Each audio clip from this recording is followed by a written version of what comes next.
A friendly conversation with Michelle. In this episode, we're going to be talking about consistency and hobbies. Hi, my name is Michelle, but you can also just call me May. A friendly reminder before we start our conversation is that any progress is better than no progress at all. I'm hoping that you're listening to this because you're also in the same journey as I am, which is the journey of self love, self nurturing, and just rediscovering different parts of yourself. And if you feel like you've achieved that, well, congratulations, I'm proud of you. Or even if you haven't, I'm still proud of you. Because what matters is you're trying, and you're always trying to be better than the person you were yesterday. Hobbies. Hobbies. Yeah. Hobbies are a great way to build your self-esteem. It's basically how you build your confidence. But when you're choosing out your hobbies, you're kinda like choosing what kind of cement you want for your foundation of your building. The cement is your hobby, and the said building is you. You're building your identity. But there are a lot of people who struggle to be consistent with their hobbies. So if you feel like you're one of those people, you're not alone. Especially when you're first starting out a new hobby that you're not so familiar with. I understand this struggle because I go through this myself. One of the things that I've been centralizing on implementing to myself is consistency. I've been told by my close family members that I tend to start new hobbies but never go through or be consistent with them. When they told me about this, it made me quite insecure. It really made me rethink the hobbies that I choose and what I choose to keep doing and having around in my life. I have so many interests, okay? Like, hear me out. That I personally don't know which ones I want to try out first or commit to in the first place. Does that reason sound familiar with you? Like, does it resonate with you? Well then, this is actually a common problem for people who struggle with consistency.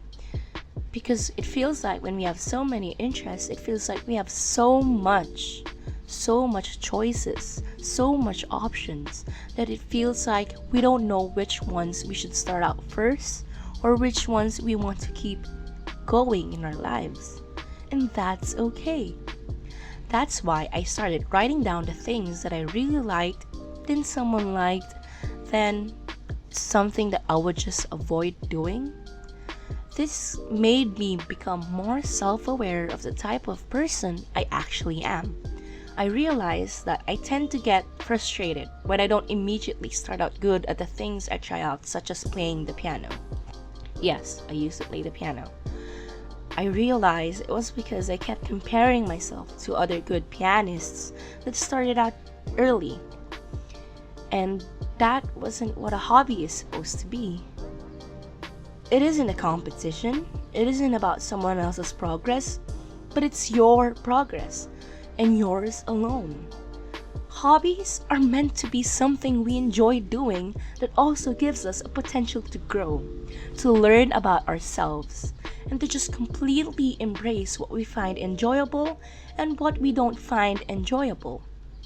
This way, we are able to determine what we want in our lives and what we don't want in our lives. With these ripple effects of actions and thinking, we are evaluating our self-worth in a way. That's actually quite mind-blowing if you think about it. Because something that can seem so trivial can actually result in something bigger. The way I try to solve this problem is that I started listing down small goals or short-term goals that were realistic and I can achieve in a short amount of time, such as reading a book, journaling about feelings I can't quite comprehend now but can go over when some time passes and evaluate why I felt that way. These hobbies I just mentioned, I would for sure recommend you guys try out because it really makes you consciously aware of your own actions and the way you talk to yourself. I know it's difficult to be consistent because when you start devoting yourself to these hobbies, you start noticing change in yourself in some little ways you might not even notice. There's this book I read, A Gentle Reminder by Bianca Sparacino. I don't know if I said that surname right. I probably butchered it, but I tried. Okay, that said, here's what she wrote. Sometimes it's extremely difficult to see change. To see difference within your own soul and your own desires are a good thing. But it is a good thing. It's the best thing because it means that you're learning. It means that you're asking questions. It means you're not settling in your life. It means that you're not just taking a backseat to the way you crash your heart into this world. It means that you're asking more from yourself. It means that you're genuinely trying your best way to figure out what deserves to stay in your life instead of just keeping things within it because they are there.